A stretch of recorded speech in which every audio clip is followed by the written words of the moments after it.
Hello everyone and welcome along to the VCO Esports Studio, hosted by me, Ben Constanduros. Here at ECO, we are passionate about merging the worlds of real and esport racing, something I'm personally passionate about, and I know something that our guest today has much involvement in. Tonight, we're going to meet an esports racing star who has experience of both real and virtual worlds, and is a very, very fast man in both. Tonight, we meet a Race of Champions champion and many other champions champion, including World's Fastest Gamer, James Baldwin.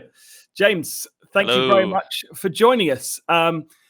This is your life. We're going to run through kind of the early days and your experiences and how you got into it and your thoughts, and then a little bit more later on about kind of recent experiences. So, your earliest memory of motorsport, James? My earliest memory of motorsport would be 4 years old, watching the 2001 Brazilian Grand Prix, my old house in High Wycombe. I think it was Montoya passing Schumacher. I think that was what got me into it. And then, didn't really start it till I was 8. So, just 4 years of watching the Grand Prix. And how did you become aware of sim racing? Obviously, there's one thing sitting in front of your TV watching sport. There's another thing actually being able to compete in a virtual version of it. So was it sim racing that came first before karting, or the other way around? No, definitely the other way around. I think sim racing, I didn't really get into it till 2017. So karting I got into in 2006. So I know sim racing was going on back then, but I had no idea or recollection of it at all. So let's talk a little bit about your karting experiences. What kind of level did you get to in the UK? I do remember James Baldwin on various entry lists in races at Daytona that I was taking part in. I was in the heavyweights. You were in the lightweights. That is why I recognise your second name so much. That makes sense. But I didn't really make it to like the top end of karting. It was more corporate stuff. I did do owner kart stuff, but I just didn't. Maybe I didn't have the talent for it or the budget. It just never worked out. But corporate stuff was fun, and I did that for years. So. And it was still two strokes. The stuff that I remember you racing in, but they're a bit heavier than an owner driver kart, but they were still pretty fast. Yeah, I mean, D-Max and Club 100 was what I was doing, mainly D-Max in Daytona. But it was fun. It was really good. So sim racing, how did that slot in? Sim racing, basically, I stopped karting in like 2014, and there was like a 3-year gap. I wasn't doing anything racing-wise, so I was like, I'm missing it. So me and my girlfriend were in PC World, and they were selling a GT Omega rig with a Logitech pedal and wheel set. It was like a really good deal, so I thought, all right, why not? Did it casually on Project Cars 1, and just one thing led to another. It really was that simple. I did it for like a year, very, very casually, doing the career modes or whatever. And I think I entered a competition, joined a team, I think Team Momentum, I think it was called at the time. And it just went from one thing to another really that quickly. So there were that was on Project Cars, was it? So there were teams and a structure in place there. Yeah, so that was Project Cars 1. The team, it was, I think, I call it a team. It was more like a few mates playing together with the same name. There's a Twitter account, but it was very small scale. But the fact was that I didn't realize there were so many other people in the industry sharing the same passion for just virtual racing. And when you start speaking to them, you learn stuff. You have someone to kind of aim for or push with. It's so much more fun. So as soon as I got it with one team, I think I joined 3 or 4 different teams within the space of a year. So it was good memories.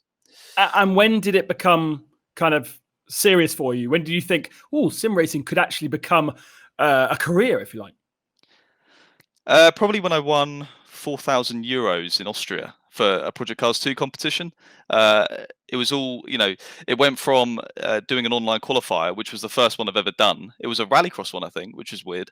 But it was all expenses paid for in the final. We got flown out. Me and my girlfriend flew out. We met all the people we'd been speaking to online, which was weird to start with, because you usually have an image in your head of what someone looks like. Yeah. So I remember a guy called Matty Thornton. I thought he would be bold and quite big and like 35 years old, and he looked like me, and I was like, what the hell?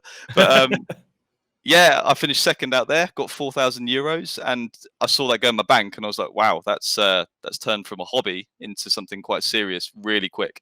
Yeah. So, kind of the next step was joining Veloce, I suppose. Yeah, so off the back of that, Veloce, I remember I was at work and Veloce got in touch over Twitter. Jamie did, and he said, you know, it was early days for them as well. I think they were only 6 months old, and they said join. So I was like, yeah, sure. And what does joining and being part of Veloce offer you? Well, I mean, it's changed because stuff's changed. The industry's got bigger. But I remember turning up for the interview and like I'd gone from a team where it was just a load of mates online to a team that has a full infrastructure at London, a headquarters, £100,000 simulator, people working behind the scenes to make sure, you know, social media is there, all that kind of stuff. And it took it up a notch. So I thought, if I'm going to make this a career, which I still wasn't really sure of at the time, it was worth a go. So I joined them, and I just see what happens. So you really based your early life on Project Cars 2. I remember you were presented to me as the Formula Renault champion from Project Cars, I think, which allowed you to qualify into or be placed into the Race of Champions Invitational. Yeah, it was the Renault Esports series, I think, on Project Cars 2. It's a weird competition. Like I think I went to the Rallycross race, the real life one, in Silverstone in 2018, and I did one lap on a simulator, and I qualified first, made it to the final through a wildcard entry, and won 3 races on the day, and I think I got a day at Palmer Sport, which was weird because I got a job there straight after that. So really, it was a win-win. So was your first experience away from Project Cars doing the Race of Champions competition? Yes, mate. Yeah, it probably was. I mean, I'd obviously played other games, but nothing serious. So E-Rock would have been, And how does that experience kind of place in your incredible career since? Well, E-Rock. I mean, E-Rock was the first kind of the first major one, if you know what I mean. The one that, I mean, not so much the qualifier, because I mean that was great, winning that was a really big surprise. Even Jamie texted me saying, bloody hell, you know, they weren't expecting that. But the winning in Mexico, that was the big one. Like that kind of shot me. It gave me a platform to go and do other stuff. It gave me a lot of confidence in myself. It was definitely probably the first big thing that happened to me. And did you realize at the time how significant it would be? Did it feel like something special when you were getting approached and chatted to by various people?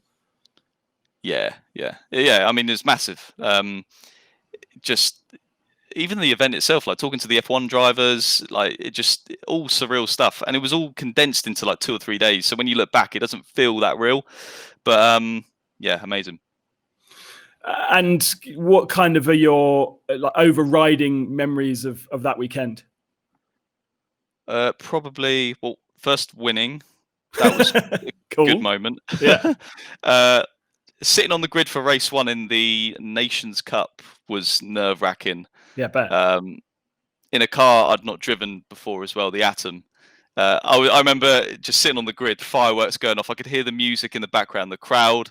I looked to the left, and you got Vettel, Christensen, all watching me like that. I'm like, oh my god, I'm well out of my depth here. But and somehow I won the bloody race. So was that against Ruben Garcia? Yeah, in fairness, it was his first time in the car as well. So, but still, it was playing field. Yeah, a level playing field indeed. Yeah. So from there, what was next for you? I mean, for starters, you were suddenly on a different platform. Yeah, I mean, obviously that was on the Assetto Corsa, and then me and Veloce had a discussion. Like, you know, I've gone and won that on a platform I never really played.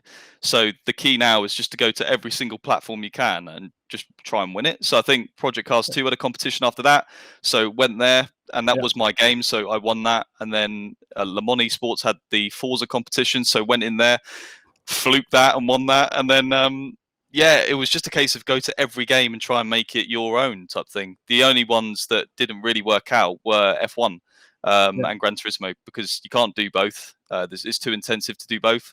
So F1 needs a lot of dedication. So that's kind of where my eyes are this year.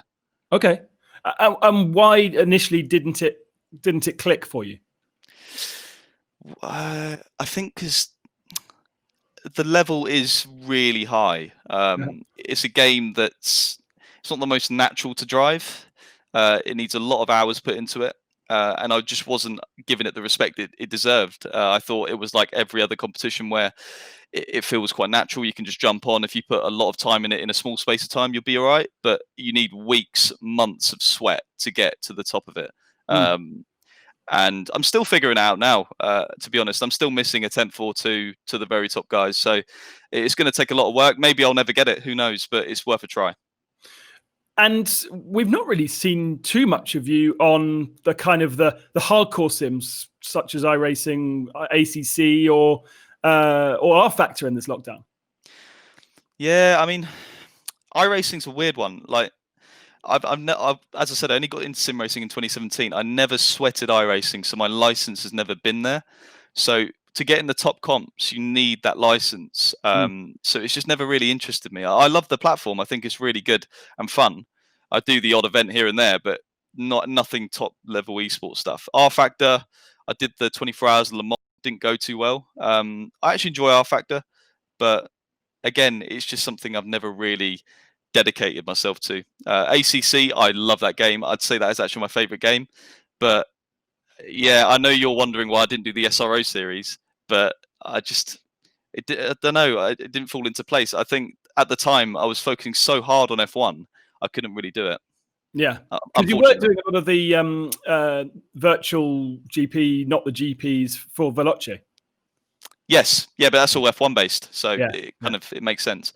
Yeah. So the next thing chronologically in your kind of rise to stardom, I suppose, would be World's Fastest Gamer 2. What a huge experience that was. We heard a little bit last week from Sebastian Job about how that went. And again, obviously, another man that you met at Race of Champions too. But talk a little bit about what you went through to win that competition. So yeah, 2 weeks in America, 10 gamers got invited, or 8 gamers got invited to qualified across all platforms, and they come together to compete for $1 million drive in GTs. There was a number of tests. Real life driving was kind of the main thing that mattered. Sim races, media stuff, cognitive training, physical tests, like there was everything. So yeah, but as I say, that I kind of noticed from day one that the real driving would be the most important thing. So I kind of put all my concentration really into that. Okay. And do you feel like the karting experience especially helped you with those real driving tasks? Because you don't have a huge amount of car driving experience outside of that, right? No, you're right. Yeah, I mean, I think obviously it helps. You know, real life driving and karting, it does correlate. Not everyone has that. I know Seb. There was certain people in there that had car experience as well. So Seb did Formula Ford, Mitchell did Rallycross, Max did really well because he didn't have that much experience at all. So yeah, I'd say I was at an advantage for sure. But I know people that don't need that karting experience to be quick in a car. So I think everyone's a bit different. And did you do much in terms of training? I know you mentioned that you worked for Palmer Sport. Did you kind of get yourself a couple of extra hours in the day to give yourself a little bit of car experience for both Race of Champions and World's Fastest Gamer? Yeah, I tried, but they wouldn't without a lot of financial involved, they wouldn't let me do it. Yeah. But yeah, I did everything I could. As I said, the competition was so weird. Like they didn't tell us what we were doing. Right. So it was hard to prepare for. I just assumed, you know, we're in America. We might be going to Laguna Seca. We might be going to Sonoma. We might be going. So I was practicing those American tracks, but it was very vague, the practice. I just knew it was going to be a competition of adaptation. Who could adapt the quickest? So you can't really prepare for that. And I kind of like that. I like when you just turn up and kind of see who can sort it out the quickest. You're watching the VCO Esports Studio with James Baldwin, and we are now going to have a quick look around your rig, James. This is a thing you filmed for us a little bit earlier. This is my rig.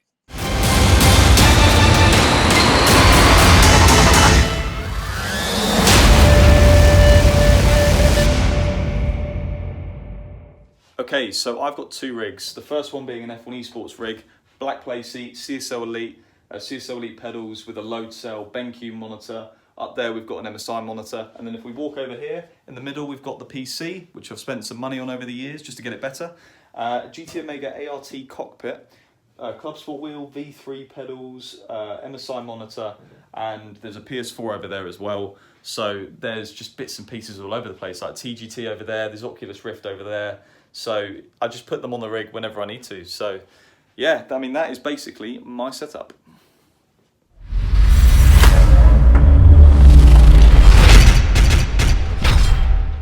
So James, just how important is equipment for you? I can see you're in your Formula One seat now, but driving different cars, driving different platforms, does it require different kit? Indeed, it does. If you want to be quick on all of them, it does. So I had 1 rig, and then I was doing all these competitions last year, and I just thought, well, I need another one because I can't keep changing the wheelbase and the pedals every 2 minutes. It's just too intensive. So yeah, I've got GT Sport stuff. I've got F1 Esports stuff. I've got a Club Sport wheel over there for when I use iRacing and R Factor and stuff. So yeah, I've got loads of stuff that it does help, definitely. And presumably the relationship with Veloce helps that as well, getting kind of those bits and pieces in the right sense. I know that the team will buy the exact setup that you are likely to use in the studio so that you can practice on it. Definitely, yeah. I mean, as I say, this is exactly what F1 Esports use at their events, or last year anyway, which is really helpful because it just helps you adapt quicker. It's one less thing to think about at the event. But stuff like E-Rock and World's Fastest Gamer, we couldn't prep for that. So every driver was in a unique boat. You turned up, and I think at E-Rock there was motion rigs, which was really surprising, but really cool. And Sim Racing Expo, they actually kick ass when it comes to motion rigs. They had the full thing. Really? I think our little kind of seat moving was at Race Champions was a bit different to the I Sim know, Racing Expo. Yeah, it was more of a gimmick, but yeah, it was cool. It was a little bit of gimmick. So you won World's Fastest Gamer, and now you're going real world racing. You haven't had a lot of chances because of the pandemic to jump in the car, but what were your crossover experiences from getting into that GT3 for the first time? GT3, yeah. Actually, no, there was a GT4 at the end of last year at Brands, which was amazing. But yeah, GT3, Paul Ricard this year was the only time I drove it. Yeah. Quick, really quick. Yeah. It was actually, I said it in a video recently, it's easier than you think to transfer, I think, because you just have more information coming through your body. But the car, I mean, very physical. I don't think I was ready for it. Like, my left leg definitely wasn't strong enough for the brake. For example, I was hitting 80, 90 bar of brake pressure. Matt Parry, my teammate, he was doing 140, 150. So he could brake a lot later, make the corner easier.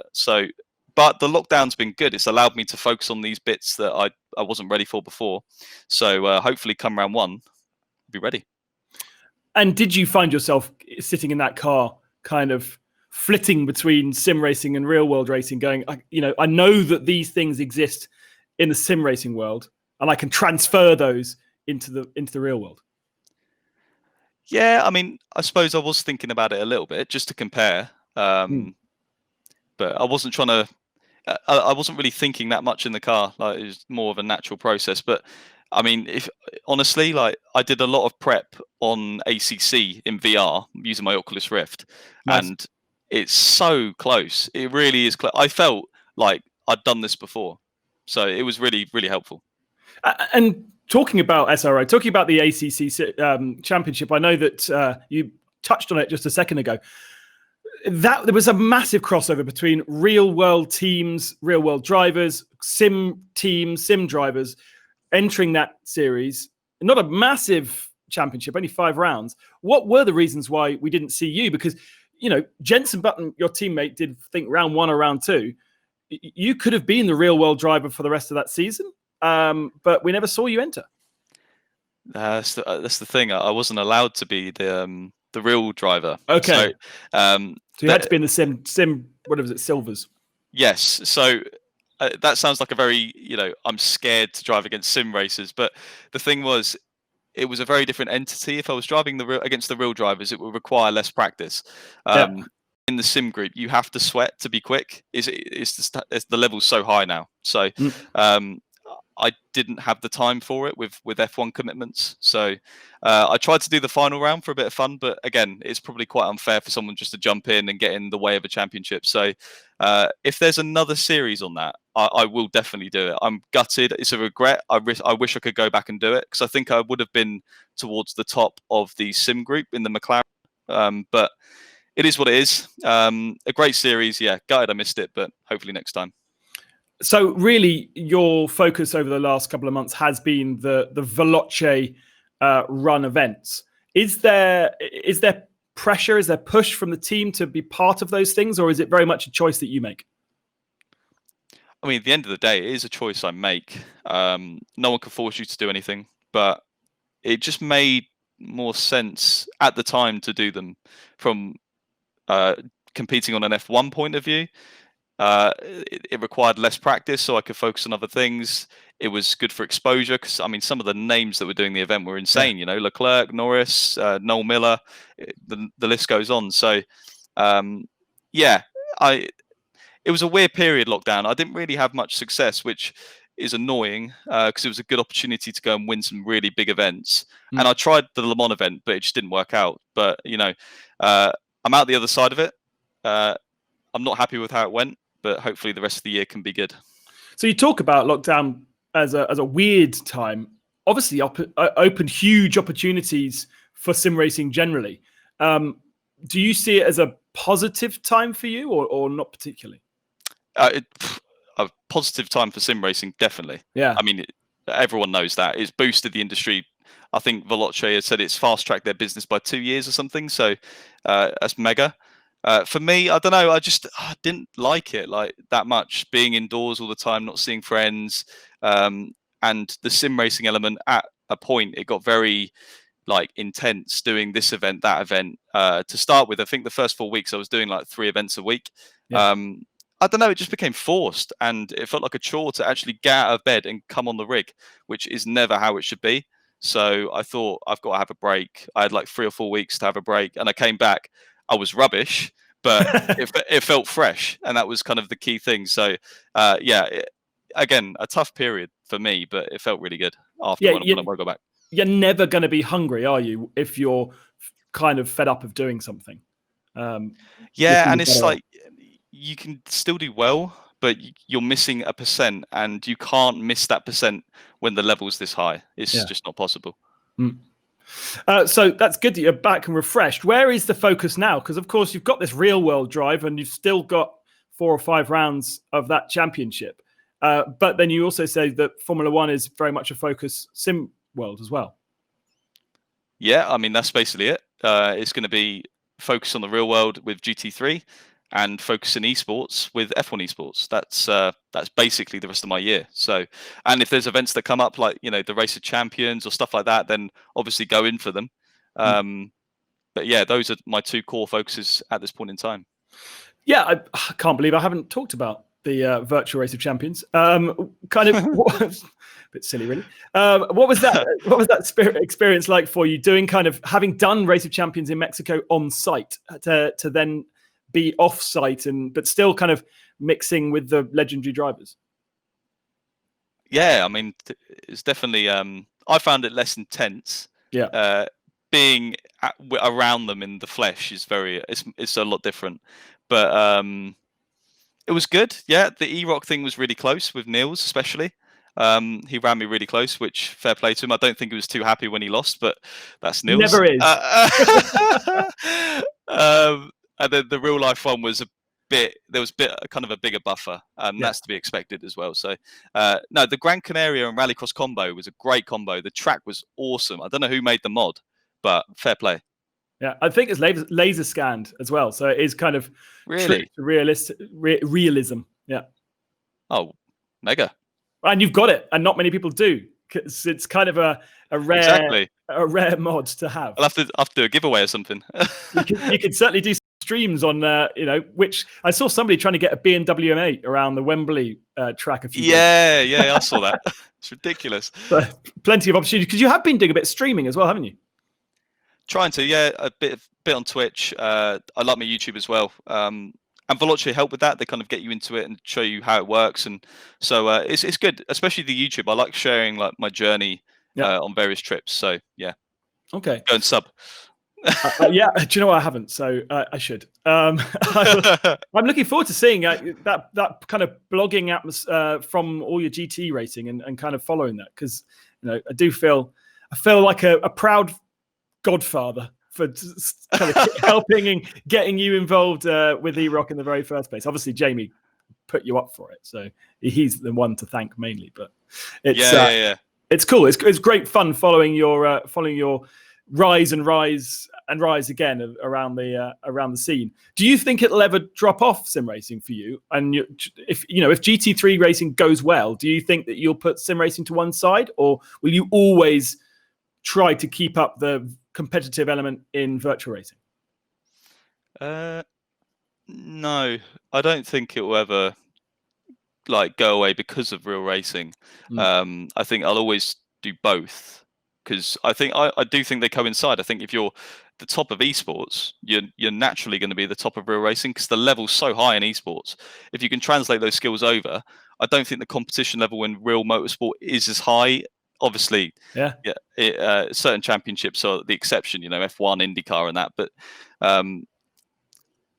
there's a point, obviously, where you drop off reaction-wise as you get older and stuff. But no one really knows with esports, because it's so new. No one really knows how far you can go. I mean, look at Gregor Hutu. He's well into his 40s, and he's still really, really quick. So I think it's more of a how long do I want to do it rather than how long I can do it type thing. So for the minute, I'm happy. So we'll see. And what was your kind of favorite moment over the last couple of months in lockdown? Best memories of racing? Presumably racing with bona fide Formula One stars is pretty high on your list. Yeah, that's cool. Even celebrities that have nothing to do with racing, like Ian Poulter, Chris Lake, Noel Miller. Like, who the hell would have thought they'd turn up at the events? But the Race of Champions was probably the highlight, because it was just really good. Oh, thanks for saying that. I definitely didn't expect that. Legit, I'm genuinely, I mean, it's mainly because I won it, but it was a really good event. And obviously, I haven't really touched at all. I should really have touched a little bit on your girlfriend, because she clearly is a massive support for what you do, and it allows you to really dedicate yourself to your cause. Massively. I mean, she came to all of the early events. I mean, Race of Champions, she came to that in Mexico. She hasn't come to the most recent ones, but she's very supportive, which is a real big plus. I know some people that have a girlfriend and they're not so supportive, and it seems like an absolute nightmare. So there you go. But I'm quite blessed in that regard. So and she's not very good. Like, we've tried her on the rig, and she's pretty rubbish, but she loves it, so it's great. Has that been a stream that I've missed? That sounds like it would be a really good subject. Oh, no. It always ends in a massive argument, so I better not. Even better. That's perfect. Maybe one day. I'm actually quite proud that my girlfriend was actually half good at really? in my rig. Yeah, over lockdown. Friends were useless, but she was okay. So maybe I'll try and push her as to become the next big female thing. There's a market for it. There's a exactly. There, so. There's only a few about, isn't there? Female exactly. Races. Oh well, watch this space. We'll start doing a VCO studio with her instead of me. It's probably much more exciting. Mrs. Constanduros, here she comes. Yeah, exactly. Talking of my wife, it's anniversary weekend, so I probably need to go and look after her. James, thank you so much for your time, and great to share your stories, and just good luck with everything in terms of moving forward. Hope to see you at a GT World Challenge race very soon. Thanks, Ben, and thanks for having me on the show. Take care. No worries. Next week, it's back to live. Not quite sure who we're going to have as a guest yet, but keep in touch with all of our social media, VCO Motorsports, and you'll soon find out who's next on my hit list. This has been the Esports Studio Show with James Baldwin. Thanks for joining us.